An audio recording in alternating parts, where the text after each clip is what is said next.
What's up, everybody? It is the lucky 13th of September, and I am just going to take a few minutes here and do a video. Let's call it, let's talk about maples. It's kind of one of the things I'm most into. It's definitely the thing I probably have the most of, that and hot peppers. And one of the things that I kind of find the most interesting and beautiful. So the majority of these that you're looking at right now are all red maples. This is not, that's grapes, but the rest of these are all just different stages of the very early beginnings of some red maples. We have a few more over here as well that are already being trained and, as you can see, have been wired for some interesting shapes and whatnot. This guy here is one of my favorite. This was a branch that clearly had broken and mended itself, so I decided to take it and try to root it. And as you can see, these are all brand new. There was nothing on it, and there's some little nodes in there where it's starting some more stuff. So yeah, pretty awesome. I love that guy. I think it's going to end up being a very interesting, very cool plant. And as you can see, I put it on a pretty interesting angle for its beginning angle as well. Red maples especially, but a lot of maples are very interesting in the fact that they adapt very well to their environment and their surroundings and availability as far as mating, fertilization, and stuff like that. This is the top half right here. That is the top half of that guy right there. And that was air layered. I have a video up of that, the process of chopping it off and stuff. But as you can see, is a very, very successful air layering. Everything is very healthy and happy. But as I was saying, maples, and especially the red maples, they can be monoecious, dioecious, or polygamodioecious. And basically what that means is that depending on where it is, what's around it, and whatnot, it can either basically become asexual and produce already fertilized, ready to go keys basically by itself. And dioecious means that there will be ones that become just male and ones that will become just female, and they need each other, most obviously, to mate and to create new offspring.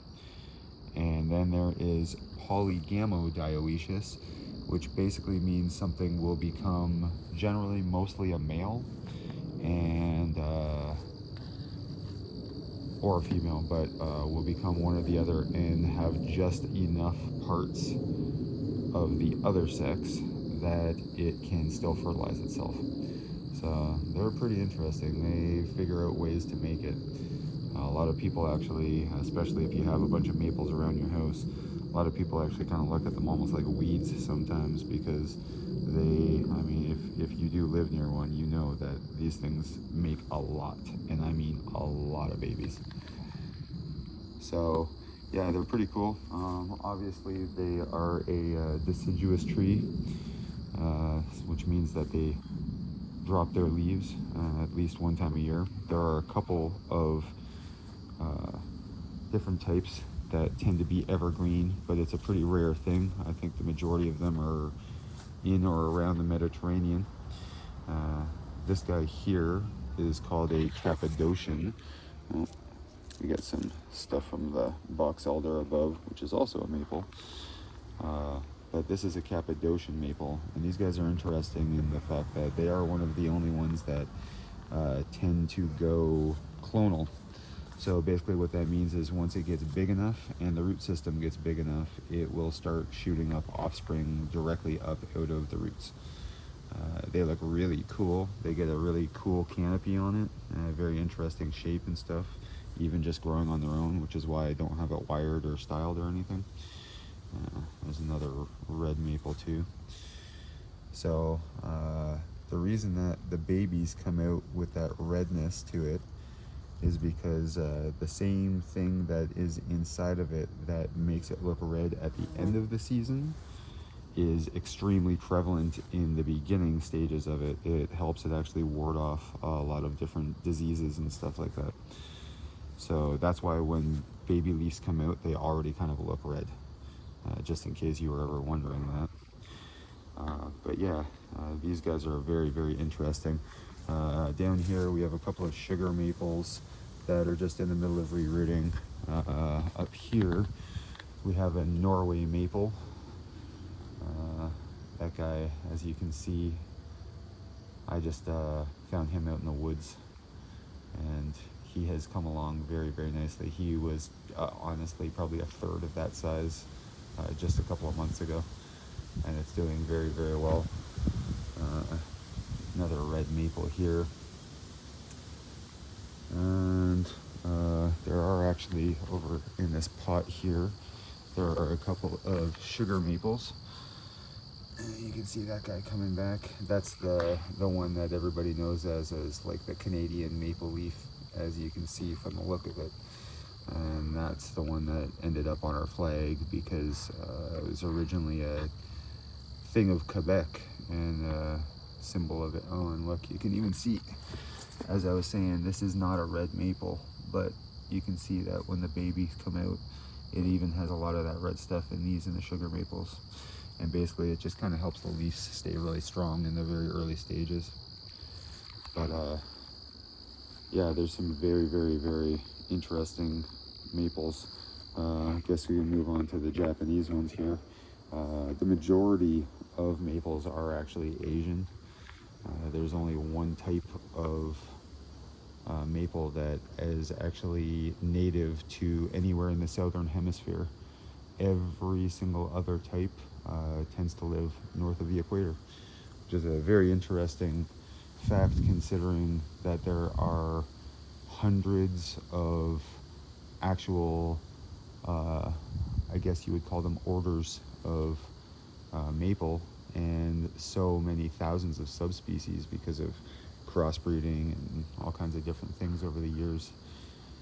But yeah, I've always found that very interesting that the majority of them, as in only one of them, grow, the majority of them but one of them all grow in the northern hemisphere. It's very weird.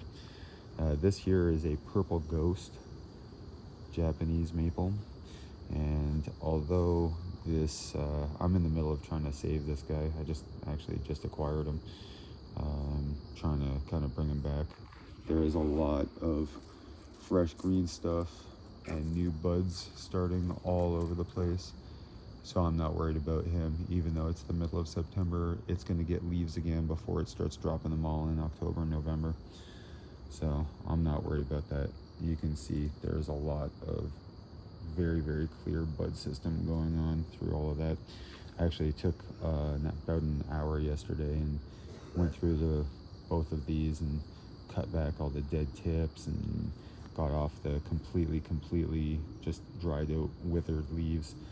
Even though these kind of look like that they're dead, as you can see when I flex them, they don't break, they don't snap or anything like that. So this is just a very decrepit state because this thing was being, well, let's not say abused or anything like that, but it was definitely being neglected and not getting the love or put in the area that it should have been. So hopefully that guy comes back very quickly. And this one over here is a Bloodgood. As you can see, even though I just acquired him, I've already started an air layer, and the majority of that whole top part is all going to be gone. That will be a separate one. And this guy, this is the actual color that these leaves tend to be for a lot of the time that it's on the plant. They start out very, very deep, almost brownish kind of a green, and they slowly turn into this, and then they'll actually go back to slightly more almost kind of, you can see this guy's going a little more reddish again. And again, that red color, that's something that's naturally inside the majority of maple leaves, and that's something that it is in their actual genetics. It helps the leaf and both stages, when it is developing and when it is dying off. But this as well also has a whole lot of buds where things are about to start popping up and coming to life. So both of these trees are going to definitely leave again before the end of the season. And excuse me, the purple ghost, if you have never actually seen any pictures of it or anything like that, you should probably look it up. They're very interesting. There's a lot of fake pictures of them because people use filters and stuff to kind of accent the purple and make it even crazier than it is. But if this is properly fertilized and taken care of in the right way, in the right light and environment, the leaves, especially when they first bloom out, they will basically be almost like a translucent purple. It's extremely interesting, and you can keep them into a very, very bright purple depending on how they're fertilized and stuff. And yeah, I guess since these giants take up the majority of my landscape and my scenery between two trees, I guess we could talk about these as well, because these are box elders, and I have a lot of box elders around as well. I actually have a couple that are in training, a couple that I've just kind of shoved into random places and let them start growing around stuff. And a box elder is actually a maple as well, but it is the only maple in the entire family that grows leaves like this. Every other maple, no matter what you ever see, no matter if it's a red, a Norway, a Cappadocian, any of the ones I showed you, anything that you ever find, it will basically always have more or less, even if you look at that shape there, and then you look at the shape of that, you can very easily tell that they are related. Now, one of the major differences is that, let me get my hand through the branch here, sorry. You can see there's 1, 2, 3, 4, 5, 6, 7 veins sticking out on that guy. On the majority of the North American ones, there's usually 5, as you can see there, main ones coming out. Sometimes there's 3. They generally always float between 3 and 9. So there is one that actually gets 13, the full moon bloodgood. It kind of looks like this, but the leaves have a big oval center and all the points kind of come off of it, and there are 13 points on it. But back to the box elders, some people call them a Manitoba maple, maple, sorry. There are lots of different kind of nicknames for it, but again, it is the only maple, the only acer in the entire family that gets the split leaves like that. Every single other maple you'll find, even the lace leaf ones that have the separate little stringy leaves and stuff on them, every single one will always just have the major one single vein system coming out from the center point of the leaf, and the leaves tend to grow in a very similar fashion on the branches, where the box elder has decided to do its own thing. And it's pretty cool that it's the only one that does not tend to grow like the other ones. But yeah, that's kind of about it for now, I guess. I have a ton of different baby maples that are all in the middle of rooting, cuttings, seedlings, stuff like that. I might do a part 2 and show some of those at some point. There is a lot of them. There are some variegated ones, there are some fluorescent pink ones, there are some really crazy interesting ones. So I might do a video on those. I'll have to kind of maybe sit in the front room. A lot of them are in little mini greenhouses, and I'll probably have to sit in the front room and drag them all out and kind of take a few minutes and go through some of them. But there's some definitely really interesting stuff that I will hopefully have well rooted and going for next year as well. But that's about it for now. If anyone has any questions or anything like that, you want to know about maples, you want to talk about them, you got some interesting facts to tell me, anything like that, by all means leave some comments or get in touch. And like always, obviously it's much appreciated if you've watched right through the video, or if you subscribe. It's good because it helps people who are actually looking for stuff about all these things find it a lot easier. But on that note, thanks again everybody, have a great day, and we will all talk again soon. Cheers.